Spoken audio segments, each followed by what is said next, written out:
ക്രിസ്തയേശുവിൻ്റെ മഹനീയ നാമത്തിൽ നിങ്ങൾക്കെല്ലാവർക്കും ഞാൻ വന്ദനം ചെയ്യുകയാണ്. ഒരു പ്രാവശ്യം കൂടി തിരുവനന്തപുരത്ത് നിന്ന് കർത്താവ് പഠിപ്പിച്ച ഉപമകളെക്കുറിച്ച് ചിന്തിക്കുമ്പോൾ ഇന്ന് നാം പഠിക്കുവാൻ പോകുന്നതായ വിഷയം മറഞ്ഞിരിക്കുന്നതായ നിധി, മറച്ചു വെച്ചതായ നിധിയെക്കുറിച്ചാണ്. അതിനു മുമ്പായിട്ട് നമുക്ക് നമ്മുടെ ദൈവത്തോട് പ്രാർത്ഥിക്കാം.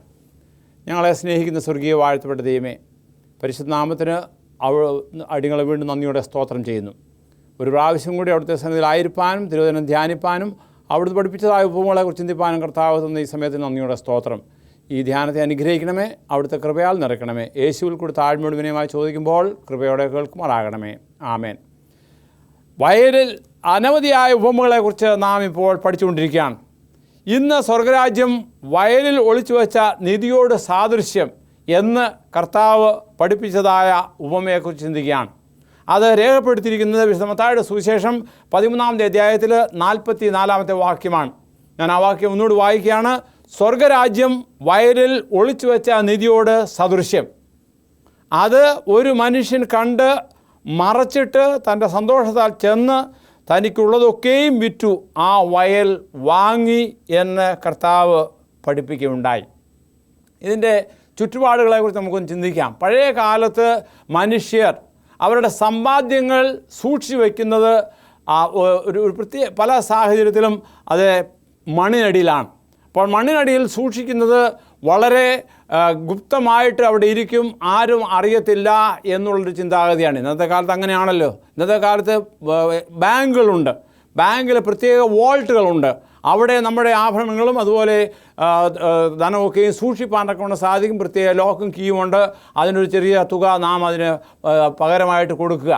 എന്നാൽ അന്നത്തെ കാലത്ത് അങ്ങനെ ഇല്ലായിരുന്നു. പ്രത്യേകിച്ച് പറയുമ്പോൾ ശത്രുക്കൾ വന്ന് ആക്രമിക്കുക, അതുപോലെ തന്നെ രാജാക്കന്മാർ മാറിക്കൊണ്ടിരിക്കുമ്പോൾ അവർ കൂടുതലായിട്ട് പിഴ ഈടാക്കുക അല്ലെങ്കിൽ ടാക്സ് ഈടാക്കുക, അങ്ങനെയുള്ളതായ നടപടികൾ വളരെയധികം ഉണ്ടായിരുന്നു. അതുകൊണ്ട് സ്വന്തമായി പണം മറ്റൊന്നും നിക്ഷേപിക്കാതെ അവരവരുടെ നിധികൾ മൺപാത്രത്തിൽ ഭൂമിക്കടിയിൽ ഏതെങ്കിലും സ്ഥലത്ത് കുഴിച്ചിടുന്ന ഒരു പതിവ് പഴയ കാലത്തുണ്ടായിരുന്നു. എന്നാൽ ഈ കുഴിച്ചിട്ടതിന് ശേഷം ആ വെച്ച സ്ഥലം മറന്നു പോകുന്ന ഒരു സാഹചര്യമുണ്ട്. അല്ല എങ്കിൽ ഈ മനുഷ്യൻ മരിച്ചു പോകുന്ന സാഹചര്യം ഉണ്ടായേക്കാം. അതല്ല എങ്കിൽ ശത്രുക്കൾ വന്ന് ആക്രമിച്ച് അവൻ കൊല്ലപ്പെട്ടു പോയേക്കാം. എങ്ങനെയായാലും ഇത് ഒരു അന്യാധീനപ്പെട്ടു പോയ ഒരു നിധിയായി തീരുവാനൊക്കെ ഇവിടെയായിത്തീരുന്നു. എന്നാൽ അങ്ങനെയുള്ളതായൊരു സാഹചര്യത്തെ ചൂണ്ടിക്കാണിച്ചുകൊണ്ടാണ് കർത്താവായ യേശു ക്രിസ്തു ഈ ഉപമ അവരോട് പറഞ്ഞത്. നിധി, സ്വർഗരാജ്യം വയലിൽ ഒളിച്ചു വെച്ച നിധിയോട് സാദൃശ്യം. ഈ കൃഷിക്കാരൻ താൻ പാട്ടത്തിലെടുത്തതായ നിലത്ത് ഇങ്ങനെ കൃഷി ചെയ്തപ്പോൾ അത് കണ്ടു. അത് തനിക്കുള്ളതെല്ലാം വിറ്റിട്ട് ആ വയൽ വാങ്ങി അത് സ്വന്തമാക്കി തീർക്കുന്നതായ ഒരു സാഹചര്യത്തെക്കുറിച്ചാണ്. എപ്രകാരമാണ് ഈ നിധി മറയ്ക്കപ്പെട്ടത്? അതിനെക്കുറിച്ചുള്ളതായ സാരാംശം നമുക്ക് ചിന്തിക്കാം. മാനുഷ്യമായി നാം ചിന്തിക്കുമ്പോൾ സുവിശേഷം നമ്മുടെ ഇടയിൽ മറയ്ക്കപ്പെട്ട ഒരു നിധിയായിട്ടാണ് കാണപ്പെടുന്നത്. എന്തുകൊണ്ടാണ് ഇത് മറയ്ക്കപ്പെട്ടത്? കാരണം മനുഷ്യൻ്റേതായ അനേക പഠിപ്പിക്കലുകൾ കൊണ്ട് ഈ സുവിശേഷം ദൈവത്തിൻ്റെ മറഞ്ഞിരിക്കുന്നതായ മർമ്മം നമുക്ക് നഷ്ടപ്പെടുകയാണ്. പലര് കണ്ണുകൊണ്ട് കണ്ടിട്ടും കാണുന്നില്ല, പലരെ ചെവി കൊണ്ട് കേട്ടിട്ട് അത് കേൾക്കുന്നില്ല. അവരുടെ ഹൃദയത്തിൽ അത് നിരൂപിക്കാൻ തക്കവണ്ണം അല്ലെങ്കിൽ അവരുടെ ബുദ്ധി അതിനെ മറച്ചു വെച്ചിരിക്കുകയാണ്. നമുക്കറിയാം, കർത്താവായ യേശു ക്രിസ്തു ഈ ഭൂമിയിലായിരുന്നപ്പോൾ പരീശന്മാർ, പള്ളി പ്രമാണികൾ പലരും അവനെ വിശ്വസിച്ചില്ല. യോഹന്നാൻ്റെ സുവിശേഷം 12:42 ഞാൻ വായിക്കുന്നു. എന്നിട്ടും പ്രമാണികൾ അനേകർ അവനിൽ വിശ്വസിച്ചു എന്നാണ് പറയുന്നത്. പള്ളി ഭ്രഷ്ടരാകാതിരിപ്പാൻ പരീശന്മാർ നിമിത്തം അവരത് ചെയ്തില്ല, ഏറ്റു പറഞ്ഞില്ല താനും. അപ്പോൾ അവരെല്ലാവരും ഇത് അംഗീകരിച്ചെങ്കിലും അവർക്ക് മറ്റുള്ള മുമ്പാകെ അതിന് സാക്ഷി പറയുവാൻ തക്കവണ്ണം സാധിക്കുന്നില്ല. കാരണം ഇന്നത്തെ കാലത്തും നമുക്കറിയാം, അനേകർ യേശു ക്രിസ്തുവിനെ അംഗീകരിക്കുന്നുണ്ട്, ദൈവമായിട്ട് വിശ്വസിക്കുന്നുണ്ട്. പക്ഷേ അത് ഏറ്റുപറയുവാൻ തക്കവണ്ണം എന്തുകൊണ്ടാണെന്ന് വെച്ചാൽ, അങ്ങനെ അവർ ചെയ്യുകയാണെങ്കിൽ അവരുടെ ചുറ്റുപാടുകളിൽ അവർക്ക് വേണ്ട അല്ലെങ്കിൽ അവർക്ക് ലഭിക്കേണ്ടതായ ലൗകികമായ അനുമോദനമോ അല്ലെങ്കിൽ അവർക്ക് കസേരകളോ അല്ലെങ്കിൽ അവരുടെ സമ്പ്രദായമോ അവരെ അതിന് അനുവദിക്കുന്നില്ല. അതുകൊണ്ട് എന്താണ് സംഭവിക്കുന്നത്? ഈ സ്വർഗരാജ്യത്തിൻ്റെ ഈ സുവിശേഷം അത് എന്താണ്? അവർക്ക് മറയപ്പെട്ടതായിട്ട് അല്ലെങ്കിൽ അത് കുഴിച്ചിടപ്പെട്ടതായിട്ടുള്ളൊരവസ്ഥയിൽ കാണും. എന്നാൽ ഈ അതിനെക്കുറിച്ച് അപ്പോസ്തലനായ പൗലോസ് പറയുമ്പോൾ കൊരിന്ത്യ ലേഖനം 2-ാമത്തെ അധ്യായത്തിൽ 2 കൊരിന്ത്യർ 4:3-4 വാക്യം ഞാൻ വായിക്കുന്നു. എന്നാൽ ഞങ്ങളുടെ സുവിശേഷം മറഞ്ഞിരിക്കുന്നുവെങ്കിൽ നശിച്ചു പോകുന്നവർക്കത്രേ. മറഞ്ഞിരിക്കുന്നത് ദൈവപ്രതിമയായ ക്രിസ്തുവിൻ്റെ തേജസ്സിൻ്റെ സുവിശേഷ പ്രകാശനം ശോഭിക്കാതിരിപ്പാൻ ഈ ലോകത്തിൻ്റെ ദൈവം അവിശ്വാസികളുടെ മനസ്സ് കുരുടാക്കി. അത് ഞാൻ ഒന്നുകൂടെ വായിക്കുകയാണ്. എന്നാൽ ഞങ്ങളുടെ സുവിശേഷം മറഞ്ഞിരിക്കുന്നുവെങ്കിൽ നശിച്ചു പോകുന്നവർക്ക് അത്രേ മറഞ്ഞിരിക്കുന്നത്. ദൈവപ്രതിമയായ ഈ ക്രിസ്തുവിന് തേജസ്സുള്ള സുവിശേഷത്തിൻ്റെ പ്രകാശനം ശോഭിപ്പാതിരിപ്പാൻ ഈ ലോകത്തിന് ദൈവം അവിശ്വാസികളുടെ മനസ്സ് എന്ത് ചെയ്തു? കുരുടാക്കിയിരിക്കുകയാണ്. അത് ലൗകികമായ കാര്യങ്ങൾ നമ്മെ എന്ത് ചെയ്യുകയാണ്? സുവിശേഷം ഗ്രഹിക്കാതിരിപ്പാണ്ടക്കൊണ്ണം നമ്മുടെ ചെവി അല്ലെങ്കിൽ നമ്മുടെ കാതുകൾ കുരുടാക്കിയിരിക്കുകയാണ്, നമ്മുടെ കണ്ണുകൾ അടച്ചിരിക്കുകയാണ്. അപ്പോൾ അങ്ങനെ ഈ സുവിശേഷം മറയപ്പെട്ടതായിട്ട് നമ്മുടെ ഇടയിൽ കാണപ്പെടുന്നു. എന്നാൽ ഈ സുവിശേഷ നിധിയുടെ വില എന്താണ്? അത് വലിയ വിലയാണ് എന്ന് കർത്താവായ യേശുക്രിസ്തു പറയുകയുണ്ടായി. യേശുക്രിസ്തു മനുഷ്യൻ ഈ ഭൂമിയിൽ ലൗകികമായ താല്പര്യങ്ങളാൽ മുഴുകി കഴിയുന്നുണ്ട്. അത് അവർ പലപ്പോഴും നിർജീവരായിട്ട് അല്ലെങ്കിൽ ഈ മറ്റുള്ളവരുടെ മറ്റു പല പഠിപ്പിക്കലും കൊണ്ട് ദൈവരാജ്യത്തിൻ്റെ സുവിശേഷം മറയപ്പെട്ടതായിട്ട് കാണുകയാണ്. എന്നാൽ അവരെക്കുറിച്ച് ഈ യേശുക്രിസ്തു എന്താണ് പറഞ്ഞത്? നമുക്ക് വായിക്കാം. വിശുദ്ധ മത്തായിയുടെ സുവിശേഷം 16:26 വാക്യം. ഒരു മനുഷ്യൻ സർവ്വലോകവും നേടിയിട്ടും തൻ്റെ ജീവനെ നഷ്ടപ്പെടുത്തിയാൽ അവന് എന്ത് പ്രയോജനം? അല്ലാതെ തൻ്റെ ജീവനെ വീണ്ടുകൊള്ളുവാൻ മനുഷ്യൻ എന്ത് മറുവില കൊടുക്കും? അപ്പോൾ നമുക്കറിയാം, ഒരു ആത്മാവിൻ്റെ വിലയെന്ന് പറയുന്നത് അത് താരതമ്യപ്പെടുത്തുകയാണെങ്കിൽ ഈ സർവ്വലോകവും നേടിയാലും തൻ്റെ ജീവനെ നഷ്ടപ്പെടുത്തിയാൽ എന്ത് പ്രയോജനം ചോദിക്കുമ്പോൾ അത് നമുക്ക് ലളിതമായ ഭാഷയിൽ ഈ ലോകം മുഴുവൻ നേടിയാലും നിനക്ക് നിൻ്റെ ആത്മാവിനെ നഷ്ടപ്പെടുത്തിയാൽ അതുകൊണ്ട് ഒരു പ്രയോജനവുമില്ല എന്ന് നമുക്ക് മനസ്സിലാക്കാം. അതായത് നമുക്കറിയാം, മനുഷ്യർ ഇന്ന് ധനം സമ്പാദനത്തിനായുള്ള വ്യഗ്രതയാണ്. അതേ വീടുകൾ വയ്ക്കുന്നതിനും പുതിയ പുതിയ കാറുകൾ വാങ്ങിക്കുന്നതിനും അതെല്ലാം ചെയ്ത് അവസാനം അവർ ഒന്നുമില്ലാത്തവരായിട്ട് ഇങ്ങനെ കൈ മലർത്തിയിട്ട് മരണത്താൽ പോകുന്നതായിട്ട് കാണപ്പെടുവാൻ തക്കൊണ്ട് സാധിക്കും. ഇന്നത്തെ കാലത്തെ പടുമരണം എന്ന് പറയുന്നത് എപ്പോഴും പത്രത്തിൽ കേൾക്കുന്ന ഒരു കാഴ്ചയാണ്. പിന്നെ അപകടത്താലുള്ള മരണം, അതുപോലെ പലതരത്തിൽ മനുഷ്യൻ മരിക്കുന്നു. എന്നാൽ അവരുടെയൊക്കെയും ആഗ്രഹം എന്താണ്? എല്ലാവരുടെയും ആഗ്രഹം എന്താണ്? ഏറിയ നാൾ ജീവിക്കണം, അതിനുവേണ്ടി ഞാൻ സ്വരൂപിക്കണം, അതിനുവേണ്ടി എന്തെല്ലാം ചെയ്യാമോ അതൊക്കെയും ചെയ്യണം. എന്നാൽ നഷ്ടപ്പെട്ടു പോകുന്നൊരു സാഹചര്യം. അതേ തിരുവചനത്തിൽ തന്നെ അതിനെക്കുറിച്ച് പറയുന്നുണ്ട്. ഒരു ധനവാനായ മനുഷ്യനുണ്ടായിരുന്നു, അവന് ഏറിയ നിലമുണ്ടായിരുന്നു, അവിടെയൊക്കെയും കൃഷി ചെയ്തു, അവിടെ നല്ല കൃഷിഫലമുണ്ടായി. അപ്പോൾ തന്നെ മനസ്സുകൊണ്ട് പറയുകയാണ്, എനിക്കിനി ഏറെ നാളത്തേക്കുള്ളതായ സമ്പാദ്യമായി എൻ്റെ കളപ്പുരകൾ ഞാൻ നീട്ടും, അതിൽ നിറയ്ക്കും, അങ്ങനെ ഞാൻ എന്നേക്കും ജീവിക്കും. എന്നാൽ ദൈവത്തിൻ്റെ ആത്മാവ് തിരുവചനത്തിൽ അനുശാസിക്കുന്നത് അവനോട് പറയുകയാണ്, ഇന്ന് നിൻ്റെ ജീവൻ എടുക്കുകയാണെങ്കിൽ നീ ഉണ്ടാക്കി വെച്ചത് ആർക്ക് വേണ്ടിയാണ്? അതേ പ്രിയരെ, നാം സ്വർഗീയ സുവിശേഷത്തിൻ്റെ സുവിശേഷ നിധിയുടെ വിലയെക്കുറിച്ച് കരുതുകയാണെങ്കിൽ അത് നമ്മുടെ നിത്യജീവന് വേണ്ടിയ, നിത്യ ആത്മാവിന് വേണ്ടിയ, നിത്യജീവിതത്തിന് വേണ്ടിയുള്ളതായ ഒരു വിലയാണ്. അതൊരു വലിയ വിലയാണ്. അത് പ്രാപിപ്പാൻ, അത് ലഭിപ്പാൻ വേണ്ടിയാണ് യേശുക്രിസ്തു ഈ ഭൂമിയിൽ നമുക്ക് വേണ്ടി പാടുപെട്ട് മരിച്ചത്. അതെ, യേശുക്രിസ്തുവിൽ വിശ്വസിക്കുന്ന ഏവർക്കും നിത്യരാജ്യത്തിന് അവകാശികളാക്കി തീർക്കാനൊക്കെ സാധിക്കും. അത് ഭൗമികമായ സ്വർണം കൊണ്ടോ വെള്ളി കൊണ്ടോ അല്ലെങ്കിൽ അനവധിയായ നിധികൾ കൊണ്ടോ അത് പ്രാപിപ്പാനൊക്കെ സാധിക്കുകയില്ല. അതിനേക്കാൾ അപ്പുറമാണ് അതിൻ്റെ വില. അതെ, അതുകൊണ്ട് ഈ ഭൂമിയിലുള്ളതായ കാര്യങ്ങൾ അതിനെ നമുക്ക് താരതമ്യപ്പെടുത്തി വന്നൊക്കെ സാധിക്കുകയില്ല. ഈ നിധി എവിടെ നിന്നാണ് ലഭിക്കുന്നത്? മറ്റൊന്നുമല്ല, ദൈവത്തിൻ്റെ തിരുവചനത്തിൽ നിന്നാണ്. ആ ദൈവത്തിൻ്റെ തിരുവചനമാണ് നമുക്ക് വലിയൊരു പാഠം, അതായത് നിത്യരാജ്യത്തിന് വേണ്ടിയുള്ള ഒരു പാഠം പഠിപ്പിക്കുവാൻ തക്കവണ്ണം ദൈവം ഒരുക്കി വച്ചിരിക്കുന്നത്. അത് ഈ ലോകത്തിലെ ശാസ്ത്രമോ അല്ലെങ്കിൽ ഈ ലോകത്തിൽ അറിയപ്പെട്ടതായ ജ്ഞാനമോ അത് നമ്മെ സഹായിക്കുകയില്ല.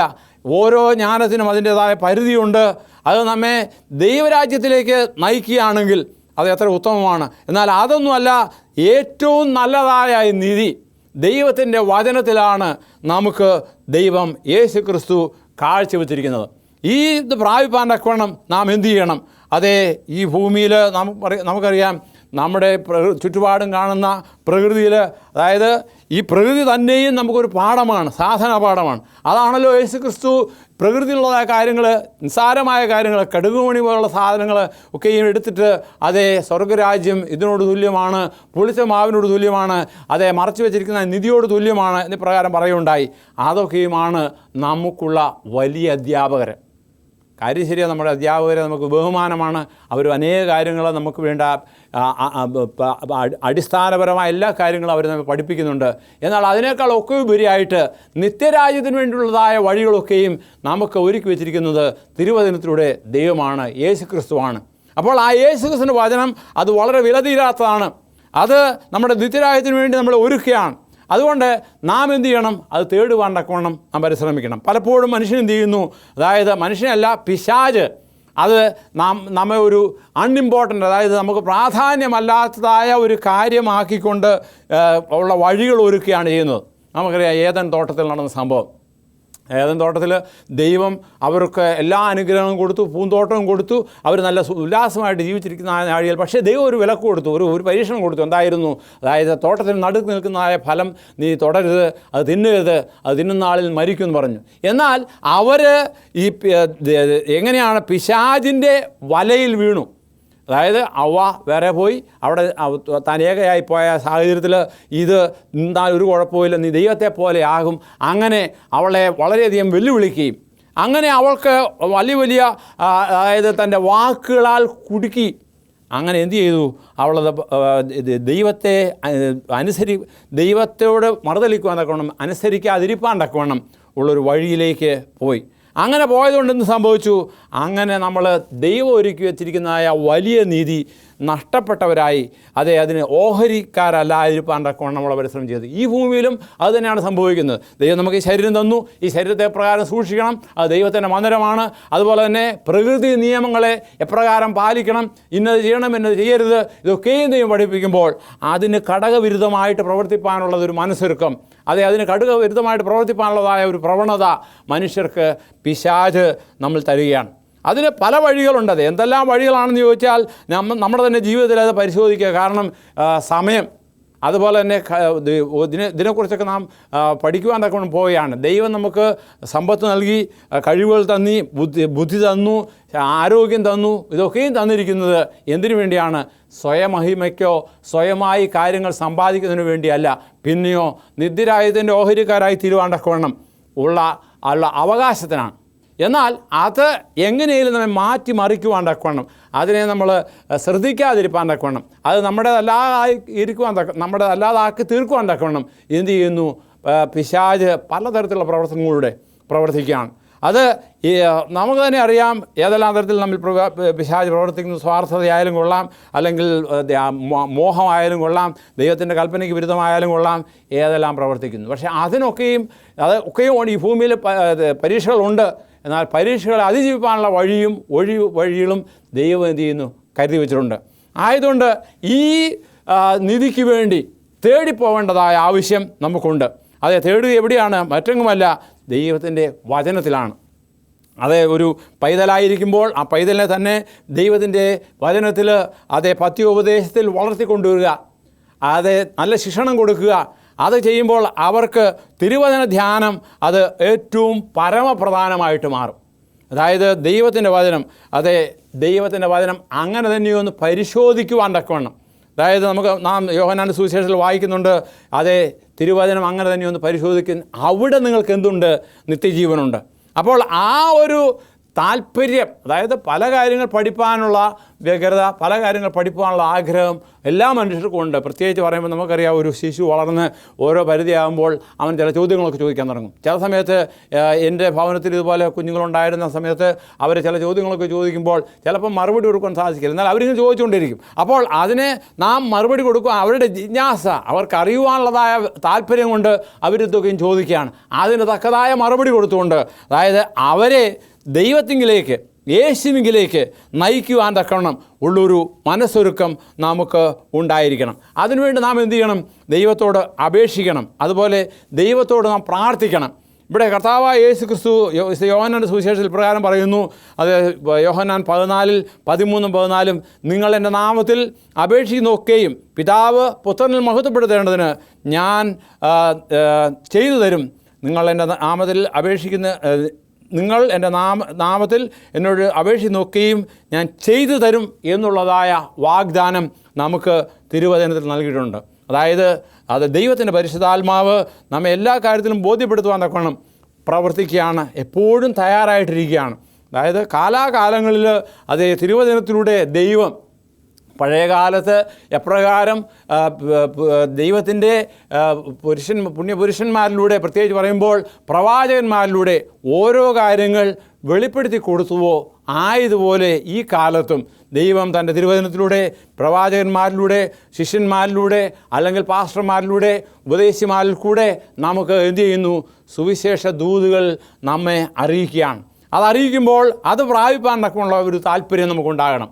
ആ താല്പര്യമുണ്ടാകുക മാത്രമല്ല, അത് ഞാൻ മുമ്പ് പറഞ്ഞതുപോലെ വിത്ത് നല്ല നിലത്ത് വീണ് അത് അനവധിയായി, അതായത് 30, 60, 100 മേനിയായി വളരുവാൻ ഉള്ളൊരു ഒരുക്കം നമ്മുടെ ജീവിതങ്ങളിൽ ഉണ്ടായിരിക്കണം. അതുകൊണ്ട് എന്താണ് നമുക്ക് ലഭിക്കാൻ പോകുന്നത്? നമുക്ക് നിത്യരാജ്യം, എന്നേക്കുമായുള്ളൊരു രാജ്യം അവകാശമായി തീരുവാൻ തക്കവണ്ണം ഇടയായിത്തീരുകയാണ്. അതുകൊണ്ട് ഒരിക്കലും, അതായത് ഈ സുവിശേഷം എന്ന നിധി തേടുന്നത് ഒരിക്കലും നല്ലതല്ല, അല്ലെങ്കിൽ അതിനുകൊണ്ട് ഒരു പ്രയോജനവുമില്ല എന്നുള്ള കരുതൽ ഒരിക്കലും ഉണ്ടാകരുത്. കാരണം യേശുക്രിസ്തു ഈ ഭൂമിയിലായിരുന്നപ്പോൾ താൻ പറയുകയുണ്ടായി. നമുക്ക് വായിക്കാം, യോഹന്നാൻ്റെ സുവിശേഷം 17-ാമത്തെ അധ്യായത്തിൽ 3-ാമത്തെ വാക്യം പ്രകാരം ഞാൻ വായിക്കുന്നു. ഏക സത്യദൈവമായ നിന്നെയും നീ അയച്ചിരിക്കുന്ന യേശു ക്രിസ്തുവിനെയും അറിയുന്നത് തന്നെ നിത്യജീവൻ ആകുന്നുവെന്ന് കർത്താവായ യേശു ക്രിസ്തു താൻ തൻ്റെ ദൈവത്തോടുള്ള പ്രാർത്ഥനയിൽ പറയപ്പെട്ടതായ ഒരു കാര്യം നാം ഇവിടെ വായിക്കുകയാണ്. അതായത് ഈ ഭൂമിയിൽ നാം പലപ്പോഴും കരുതിയിരിക്കുന്നത്, എനിക്ക് ലഭിച്ചിരിക്കുന്നതായ അറിവ് മതി, ഞാൻ പഠിച്ചത് ഇത്രയേ ഉള്ളൂ, അല്ലെങ്കിൽ ഇത് മതി എന്നുള്ള ചിന്താഗതി. അത് പലപ്പോഴും തെറ്റാണ്. കാരണം നൂതനമായ അനേക കാര്യങ്ങൾ തിരുവചനത്തിൽ നാം പഠിക്കുന്നതിന് വേണ്ടി ദൈവം നൽകിയിട്ടുണ്ട്. അത് ചിലപ്പോൾ ഒരു ഭാഗം ദൈവത്തിൻ്റെ വചനം ഒരു ഭാഗം വായിക്കുമ്പോൾ അതിൽ നിന്ന് ഞാൻ മനസ്സിലാക്കുന്നതായ ആ ഒരു കാര്യം പിന്നീട് വായിക്കുമ്പോൾ വേറൊരു രീതിയിൽ, അല്ലെങ്കിൽ വേറൊരു ആംഗിളിൽ അത് കാണുവാനൊക്കെ സാധിക്കും. ആയതുകൊണ്ട് ദൈവത്തിൻ്റെ നിധിയായ ഈ തിരുവചനം അതിൽ അനവധിയായ കാര്യങ്ങൾ അടങ്ങിയിട്ടുണ്ട്. എന്നാൽ അത് പഠിക്കുന്നതിന് വേണ്ടി നാം എന്ത് ചെയ്യണം?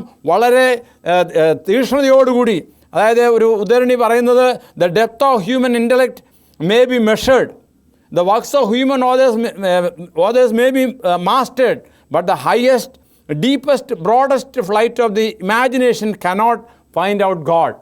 അതായത് യോബ് എന്ന് പറയുന്നതായ ഒരു മനുഷ്യൻ തന്നെ വളരെയധികമായി പീഡിപ്പിക്കപ്പെട്ടതായ സാഹചര്യത്തിൽ ഇപ്രകാരം പറയുന്നുണ്ട്. അതായത് തൻ്റെ സ്നേഹിതന്മാരുമായുള്ള സംഭാഷണ മധ്യേ പറയുകയാണ്, അതെ, മനുഷ്യൻ ദൈവത്തെ കണ്ടുപിടിപ്പാൻ തക്കവണ്ണം, അതായത് അന്വേഷണത്താൽ കണ്ടുപിടിപ്പാൻ തക്കവണ്ണം സാധിക്കുമോ? ഒരിക്കലുമില്ല. കാരണം ദൈവം നമ്മുടെയൊക്കെയും വിചാരത്തേക്കാൾ ഉപരിയായ ഒരു ലോകത്താണ്. ആയതുകൊണ്ട് ദൈവം നമ്മൾ അകന്നിരിക്കുന്നുള്ളതിൽ ഉദ്ദേശിക്കുന്നത്, പക്ഷേയോ അത് നമ്മുടെ അറിവ് കൊണ്ട്, ഭൗമികമായ ജ്ഞാനം കൊണ്ട് ദൈവത്തെ കണ്ടുപിടിപ്പാൻ തക്കവണ്ണം സാധിക്കില്ല. പക്ഷേ കർത്താവായ യേശു ക്രിസ്തു പറഞ്ഞത്, സത്യദൈവമായ നിന്നെ നീ അയച്ചിരിക്കുന്ന യേശു ക്രിസ്തുവിനെയും അറിയുന്നത് തന്നെ എന്താകുന്നു? നിത്യജീവനാകുന്നു. ആയതുകൊണ്ട് ഈ നിത്യജീവൻ്റെ ഓഹരിക്കാരാകുവാൻ തക്കവണ്ണം ഞാൻ എന്ത് ചെയ്യണം? അതെ, ദൈവത്തിൻ്റെ വചനം അങ്ങനെ തന്നെയോ എന്ന് പരിശോധിക്കണം. അതെ, യേശുക്രിസ്തുവിൻ്റെ അടുത്ത് ഒരു ചെറുപ്പക്കാരൻ വരികയുണ്ടായി. അതെ, ഞാൻ സ്വർഗരാജ്യം അവകാശമാകുവാൻ എന്ത് ചെയ്യണം എന്ന് തന്നോട് ചോദിച്ചു. അപ്പോൾ താൻ മറുപടി പറയുകയാണ്, അതെ, നീ എന്താണ്, നിനക്കുള്ളത് വിറ്റ് എന്നെ അനുഗമിക്കുവാൻ തക്കവണ്ണം കർത്താവിനോട് ആവശ്യപ്പെട്ടു. എന്നാൽ അവന് വളരെയധികം ധനമുണ്ടായിരുന്നു, അത് വിട്ടുപോകുവാൻ തക്കവണ്ണമുള്ളതായ താല്പര്യം അവനില്ലായിരുന്നു. ആയതുകൊണ്ട് അതേ, ദൈവം പറഞ്ഞ, യേശു പറഞ്ഞതായ വാക്ക് വിശ്വസിപ്പാൻ, അല്ലെങ്കിൽ അത് അംഗീകരിപ്പാൻ തക്കവണ്ണം മനസ്സില്ലാതെ അവിടെ നിന്ന് കടന്നുപോയി. വളരെ ദുഃഖിതനായിട്ടാണ് കടന്നു പോകുന്നത്. കാരണം താൻ തൻ്റെ ധനത്തെ വളരെയധികം സ്നേഹിച്ചിരുന്നു എന്നുള്ളത് കൊണ്ടാണ്. ആ അവസരത്തിൽ തൻ്റെ ശിഷ്യന്മാർ അവനോട് പറയുകയാണ്, ഞങ്ങൾ എല്ലാം വിട്ടുപോകുന്നു, ഞങ്ങൾക്ക് എന്ത് ലഭിക്കും? അപ്പോൾ പറയുകയാണ്, നിങ്ങൾക്ക് ദൈവം ഒരുക്കി വെച്ചിരിക്കുന്നത് നിങ്ങൾക്ക് ലഭിക്കും. അതായത് 10 മടങ്ങ് ഈ ഭൂമിയിലും വരുവാനിരിക്കുന്ന രാജ്യത്തിൽ, അത് നിത്യരാജ്യം. അതുപോലെ തന്നെ ദൈവത്തിൻ്റെ 12 ഗോത്രങ്ങളെ നയിക്കുന്നവരായ നേതാക്കന്മാരായിരിക്കാനടക്കമുള്ള ഒരു സാവകാശത്തെക്കുറിച്ചാണ് കർത്താവോട് പറഞ്ഞത്. അപ്പോൾ ഇവിടെ നിന്ന് മനസ്സിലാക്കുന്നത്, കണിശമായിട്ടും ദൈവത്തിൻ്റെ നീതി തേടുന്നുകൊണ്ട് ഒരിക്കലും ഒരു നഷ്ടമല്ല. അത് നമ്മുടെ ബുദ്ധി ഉപദേശത്തിനും പത്യോപദേശത്തിനും ആത്മീയ വളർച്ചയ്ക്കും ഇടയാക്കി തീരും. ആയതുകൊണ്ട് നമ്മുടെ ജീവിതത്തിൽ അത് ഒരു നല്ല ഒരു കാര്യമായിട്ട് കരുതിക്കൊണ്ട് നാം ജീവിക്കണം. കാരണം യേശുക്രിസ്തു പറഞ്ഞത് സ്വർഗരാജ്യം അതേ കുഴിച്ചു വച്ചിരിക്കുന്നതായ നിധി പോലെയാകുന്നു പറഞ്ഞു. അപ്പോൾ നിധി തേടേണ്ടത് നമ്മുടെ ഓരോരുത്തരെയും ആവശ്യമാണ്. ആ നിധി മറ്റെങ്ങും നാം ഉദ്യോഗം പോകേണ്ട, നമുക്ക് ദൈവത്തിൻ്റെ വചനത്തിൽ അത് നൽകിയിരിക്കുകയാണ്. ഒരു സാധാരണക്കാരനായ കൃഷിക്കാരനെ കുറിച്ചുള്ള ഒരു കഥ ഞാനിപ്പോൾ ഓർത്തു പോവുകയാണ്. അത് തൻ്റെ ഇടത്തിൽ കൃഷി ചെയ്ത് വളരെ സന്തോഷമായി ജീവിച്ചിരുന്ന ആ കുടുംബത്തിൽ ഒരു ദൂരെ നിന്ന് ഒരു സന്ദർശകൻ വന്നു. ആ വ്യക്തി അതേ ദൂരെയായിട്ട് ലഭിക്കുന്നതായ വജ്രത്തെക്കുറിച്ച് അല്ലെങ്കിൽ ഡയമണ്ടിനെ കുറിച്ചുള്ള ചില കാര്യങ്ങളൊക്കെയും പറയുകയുണ്ടായി. അപ്പോൾ ഈ കൃഷിക്കാരൻ വളരെയധികം ശ്രദ്ധയോടെ കേട്ടു. അത് കണ്ടപ്പോൾ തനിക്ക് എങ്ങനെയെങ്കിലും കുറേ വജ്രം സമ്പാദിക്കണം എന്നുള്ള താല്പര്യത്തോടുകൂടി തൻ്റെ നിലം വിറ്റ് അത് തേടി താനിങ്ങനെ ആ ദൂരദേശത്തേക്ക് യാത്രയായി.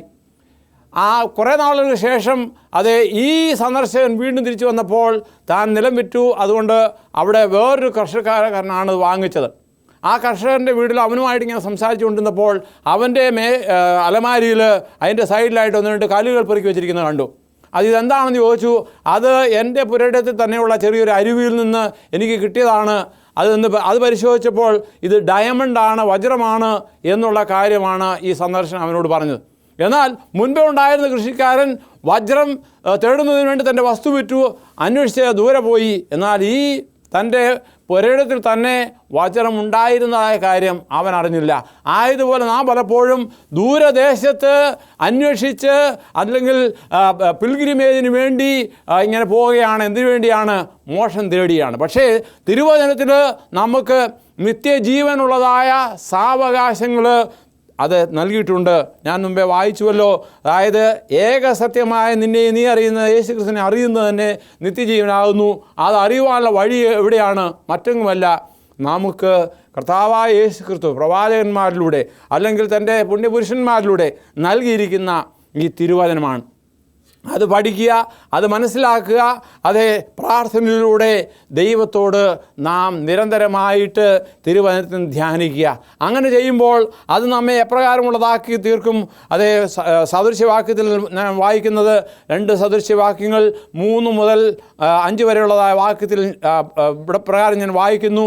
നീ ബോധത്തിനായി വിളിച്ച് വിവേകത്തിനായി ശബ്ദമുയർത്തുന്നുവെങ്കിൽ അതിനെ വെള്ളിയെപ്പോലെ അന്വേഷിച്ചും നിക്ഷേപങ്ങളെപ്പോലെ തിരയുന്നുവെങ്കിൽ നീ യഹോഭക്തി ഗ്രഹിക്കുകയും ദൈവപരിജ്ഞാനം കണ്ടെത്തുകയും ചെയ്യും. അപ്പോൾ നാം ദൂരെയെങ്കിലും പോകണ്ട. പിന്നെ നാം എന്താണ് ചെയ്യേണ്ടത്? ദൈവത്തിൻ്റെ വചനം അങ്ങനെ ദൈവം ഒന്ന് പരിശോധിപ്പാൻ തക്കവണ്ണം അതിൽ നിന്ന് നമുക്ക് ഒളിച്ചു വച്ചിരിക്കുന്നതായ നീതികൾ കണ്ടുപിടിപ്പാൻ തക്കവണ്ണം സാധിക്കും. ആയതുകൊണ്ട് അത് വളരെ സന്തോഷത്തോടെ, അത് സൗമ്യനത്തോടെ, അത് ബുദ്ധി ഉപയോഗിച്ച് പഠിക്കുവാൻ ദൈവം നമ്മെ ഓരോരുത്തരെയും സഹായിക്കട്ടെ. നമുക്ക് പ്രാർത്ഥിക്കാം. ഞങ്ങളെ അത്യധികമായി സ്നേഹിക്കുന്ന സ്വർഗീയ വാഴ്ത്തപ്പെട്ട ദൈവമേ, പരിശുദ്ധ നാമത്തിന് വീണ്ടും നന്ദിയോടെ സ്തോത്രം. ഇത്രത്തോളം ഞങ്ങളെ ദൈവം നടത്തി അതേ തിരുവചനത്തിൽ നിന്ന് അടിയങ്ങൾക്ക് പഠിപ്പാൻ തക്കവണ്ണം അനവധിയായ ഉപമകൾ നൽകിയിരിക്കാൻ നന്ദിയോടെ സ്തോത്രം. ഇത് പഠിക്കുമ്പോൾ അത് അടിയങ്ങളുടെ ആത്മീയ ജീവിതത്തിന് ഉതകുവാൻ കർത്താവ് സഹായിക്കണം. യേശുവിൽ കൂടി താഴ്മൊടുവിനയമായി ചോദിക്കുമ്പോൾ കൃപയോടെ കേൾക്കുമാറാകണമേ. ആമേൻ. എന്നെ കേട്ടുകൊണ്ടിരിക്കുന്ന ഏവർക്കും എൻ്റെ നന്ദി പറയുന്നു. നിങ്ങൾക്ക് എന്തെങ്കിലും അറിയുവാൻ താല്പര്യമുണ്ട വിഷയങ്ങളുണ്ടെങ്കിൽ, അതുപോലെ നിങ്ങൾക്ക് എന്തെങ്കിലും പ്രാർത്ഥിപ്പാൻ എന്തെങ്കിലും കാര്യമുണ്ടെങ്കിൽ, അതുപോലെ ചെറു ഗ്രന്ഥങ്ങളോ അതേ CD-കളോ ലഭിക്കാനൊക്കെ താല്പര്യമുണ്ടെങ്കിൽ താഴെ കൊടുത്തിരിക്കുന്ന മേൽവിലാസത്തിൽ എഴുതുക. കണിശമായിട്ടും ഞങ്ങൾ അതിന് മറുപടി നൽകുന്നതാണ്. ദൈവം അനുഗ്രഹിക്കട്ടെ.